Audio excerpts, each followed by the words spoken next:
ഇത് രഞ്ജിത്ത് ശ്രീനിവാസൻ വധക്കേസിൽ വധശിക്ഷയ്ക്കെതിരെ പ്രതികൾ ഹൈക്കോടതിയെ സമീപിച്ചു. പ്രതികളായ നൈസാം, അജ്മൽ, അനൂപ്, മുഹമ്മദ് അസ്ലം എന്നിവരാണ് കോടതിയെ സമീപിച്ചത്. അപ്പീലിൽ സർക്കാരിന് ഹൈക്കോടതി നോട്ടീസ് അയച്ചു. പ്രതികളുടെ വധശിക്ഷ ശരിവെക്കുന്ന കാര്യത്തിൽ തീരുമാനമെടുക്കാൻ ഹൈക്കോടതി നടപടി തുടങ്ങി.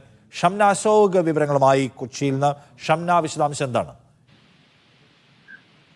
നിഷാദ്, അഡ്വക്കേറ്റ് രഞ്ജിത്ത് ശ്രീനിവാസൻ വധക്കേസിൽ മാവേലിക്കര സെഷൻസ് കോടതിയുടെ ശിക്ഷ ചോദ്യം ചെയ്തുകൊണ്ടാണ് പ്രതികൾ ഹൈക്കോടതിയിൽ അപ്പീൽ നൽകിയിട്ടുള്ളത്. നേരത്തെ സൂചിപ്പിച്ചതുപോലെ തന്നെ 1 മുതൽ 4 വരെയുള്ള പ്രതികൾ നൈസാം, അജ്വൽ, അനൂപ്, മുഹമ്മദ് എന്നീ പ്രതികളാണ് വധശിക്ഷയ്ക്കെതിരെ ഹൈക്കോടതിയെ സമീപിച്ചിട്ടുള്ളത്. ഈ ഹർജിയിൽ ഹൈക്കോടതി സർക്കാരിന് നിലപാട് തേടിയിട്ടുണ്ട്.